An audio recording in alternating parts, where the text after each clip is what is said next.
Imagine what it feels like to be flying, and all at once you have two pistols on your head, and they tell you you're going to land in a prison. And your biggest fear is being shot by the prison guards.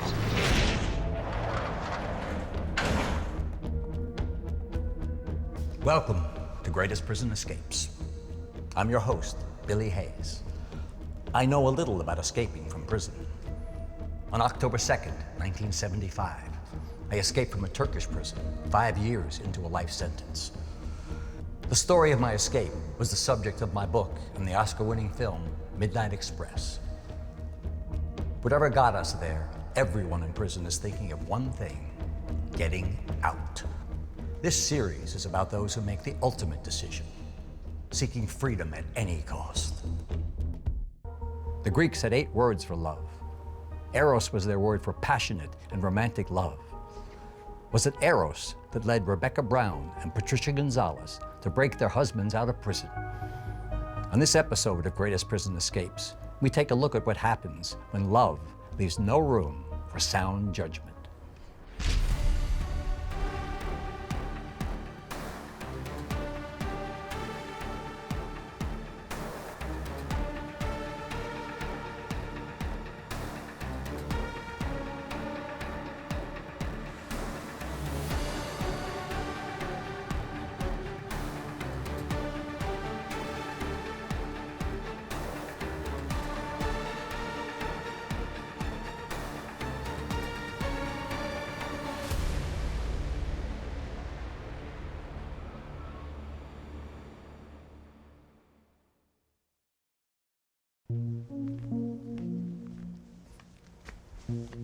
On August 18th, 1989, one of the most unique prison escapes in American history took place. It involved a helicopter, a high-speed chase through a small town, and not one, but 2 couples. It checked all the boxes.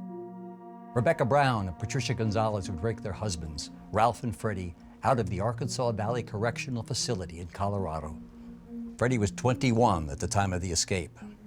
He had some minor brushes with the law, but nothing serious, until he decided to rob a convenience store at gunpoint. What's the matter? You do this 1,000 times a day. It's not opening. It won't open. Come on! It's not opening. Damn it! Freddie panicked, foregoing the cash and making out with one entire sandwich. For his troubles, he was charged with armed robbery and sentenced to 4 years in the medium security Arkansas Valley Correctional Facility. Destiny, fate, and a stolen sandwich led Freddie and Ralph to being cellmates. Unlike Freddie, Ralph had quite a rap sheet. He had been in and out of prison 3 times over the course of 12 years for various crimes, including theft, sexual assault, and forgery. Freddie was young and green, and to be frank, lucky to be in a medium security prison. Yet even here, he was out of his depth. Ralph took him under his wing, taught him how to keep himself out of trouble. Freddie also met his wife, Patricia, who volunteered at the prison. Patricia was only supposed to show when the case manager was there, but she began assigning herself hours in the evening and the weekend. She set up tutoring sessions with Freddie.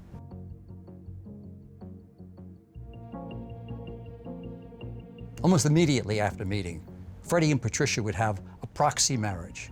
When civilian women want to date and marry an inmate, there is actually a condition in the psychological world called hybristophilia. And what that involves is a woman is sexually attracted to the criminal defendant. Usually that is associated with multiple factors, one of those factors being kind of low self-esteem. Freddie marrying Patricia may have been a rash decision for a guy who would be out of prison by the time he was 25. And in a vacuum, it would have been harmless. Unfortunately for Freddie, his new wife was about to strike up a friendship with Rebecca Brown, Ralph's girlfriend. She was anything but harmless. Rebecca was young, energetic. She sparked life into the older Patricia. Patricia was likely captivated by Rebecca Brown, who was described as this rebellious femme fatale.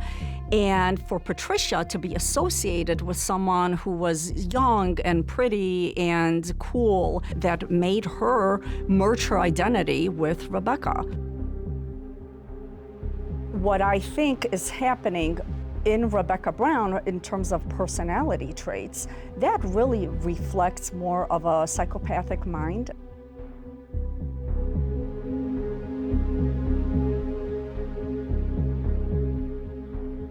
They befriend you, they earn your trust, they show you all the great benefit of going along with them, and that's how they kind of feed on people's emotional needs. Someone like Rebecca Brown would be able to sort that out and see that and use that as an influencing factor.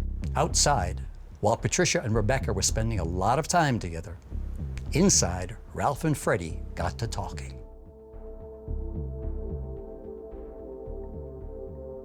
Ralph had a plan. Ralph suggested to Freddie that their wives rent a helicopter, pull a gun on the pilot, and have them land in the rec yard during exercise hours. Executing the plan was straightforward enough, but convincing Freddie, a man with only 2 years left, to go along with it, that was a different story. Listen, you think you're gonna get out of here in 2 years and play house with Patty? She might not even be around in 2 years. What the hell are you talking about? Why would she marry a guy in prison and then leave? All I know is what Rebecca tells me. Ralph sensed that he moved the needle with Freddie, but he knew it wasn't going to be him that gets Freddie out of his prison cot and onto the chopper. It would have to be Patricia. Rebecca Brown was kind of dubbed as the mastermind behind all this. And the fact that she successfully pulled this off tells us that she wielded a lot of power and persuasion and influence. Rebecca broke down Patricia, playing heavily on her insecurities about her and Freddie's age difference, that Freddie would leave Patricia for a woman his own age once his short sentence was up. It worked like a charm. The next time Freddie and Patricia met, they both believed there was only one way to ensure they stay married: escape from prison at all costs. In an age gap relationship like Freddie and Patricia, he was 21 and she was 41. So there's a 20-year difference, which is substantial in anyone's relationship. The younger person becomes a little bit more submissive to the older one. It was one thing to convince someone they needed to break out of prison. It was another thing to pull it off. Their plan checked all the boxes of a greatest prison escapes classic: fake identities, guns, and a helicopter. Posing as real estate agents, Rebecca and Patricia commissioned Tim Graves, a helicopter pilot, to fly them over a plot of land, claiming they needed to take a few aerial photos of the land they were trying to sell to potential developers. Today, with the availability of drones, this might have raised eyebrows. But in 1989, how else were you supposed to get aerial footage? This land was suspiciously close to the Arkansas Valley Correctional Facility. Once near the prison, Rebecca stuck a gun in Tim Graves' neck and demanded he land in the exercise yard. That has to be us. Wait until they land. While Tim Graves lowered the helicopter into the rec yard, he wasn't just scared of the barrel of the gun pressed up against his throat, but the one he knew was surely trained on him from the prison guard tower. Graves was right to be scared. Warden Jim Britton didn't just order prison guard Russ Ellis to shoot the chopper down, he berated him to do so over the radio. Damn it, Ellis! I'm telling you to shoot! So shoot!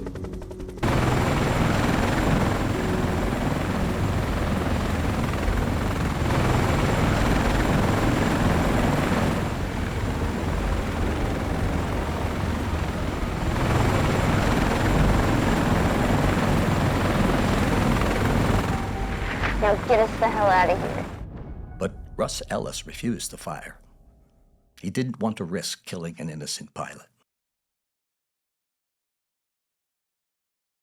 The warden was adamantly trying to get security, the officers, to fire on the helicopter, but they were hesitant because of what it might cause, the other people that may get hurt from it.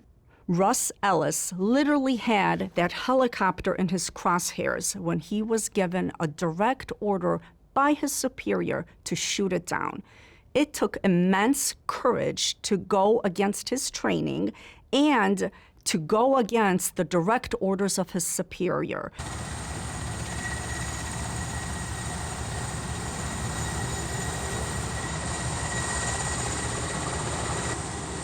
Unaware of how close they were to being shot, Ralph and Freddie had cleared the prison walls. And for a short time, the authorities had no idea where they were or where they were going. Our perimeter patrol did say that a chopper was in the area. It did circle twice and then came in and landed. After tying up pilot Tim Graves and leaving him in a barn, the 4 fugitives got in their rental van and headed east.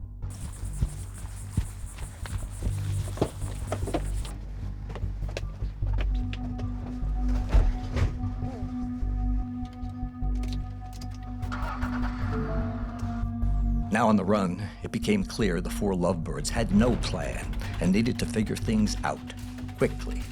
They only know to escape. They don't have the resources or the thought process about where they're going to go, how they're going to get, and how they're going to escape. So they get in their van without a plan to go anywhere.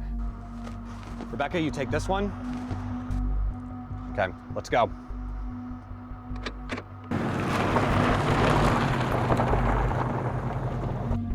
Career criminal Ralph was under no delusions about life on the lam, but he did think the most high-strung part of the escape was over. But as he would soon learn, the best was yet to come. For the 4 lovebirds on the lam, their plan ended once they flew away from the prison. There was no cabin in the woods paid under a false name, no inconspicuous apartment in a busy part of town. Just a van, which they were going to use to put as much distance between them and the prison as possible. So they headed east. 20 on 3, sir, you're all set. Sir?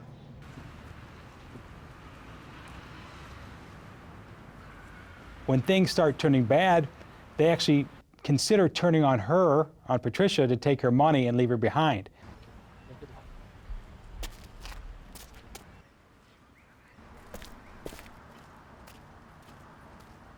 An anonymous Good Samaritan, whose identity is still a mystery, called 911 and not only gave the police a description of the van, but a 100% accurate recounting of the license plate. State police, the FBI, U.S. Marshals, everyone under the sun is called to put the incident to bed and restore public confidence as quickly as possible. But this time, it wouldn't be any 3-letter agencies taking weeks to recapture the fugitives. Lieutenant Ken Dalkey, a Nebraska police officer, got the call. Ken, you there? This is Ken.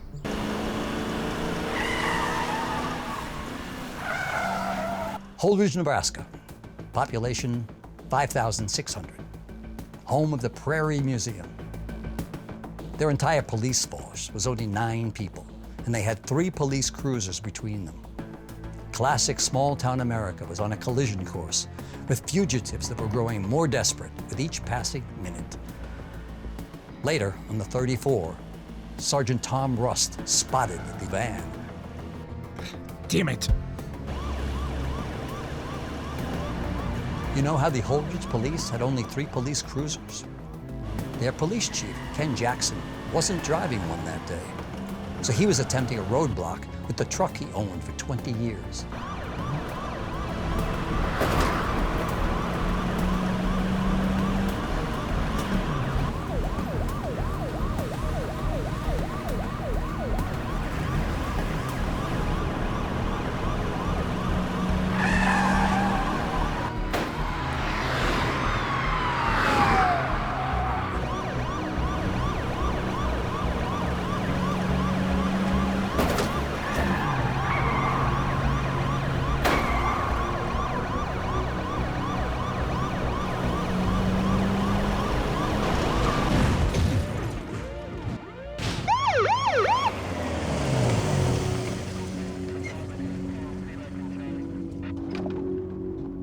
I think they got us.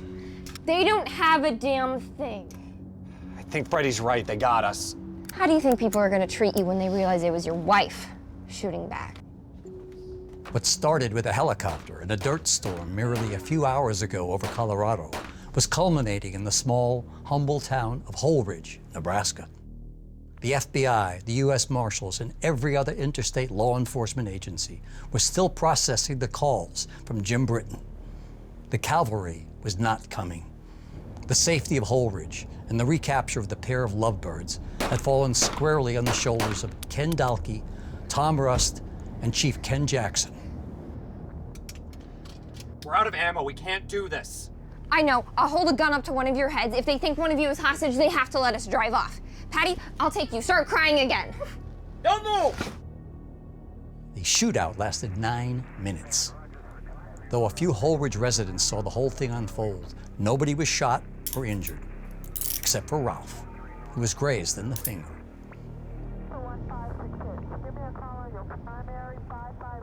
Patricia Gonzalez portrayed herself as someone who just got caught up with a bad crowd, and that when she tried to pull out of the escape, Rebecca refused to let her back out. But when pressed, she said, "I loved him enough to die for him." The jury didn't buy it and slapped her with a 23-year sentence. Rebecca Brown. Law enforcement marveled at her intelligence and her awareness of what was going on around her.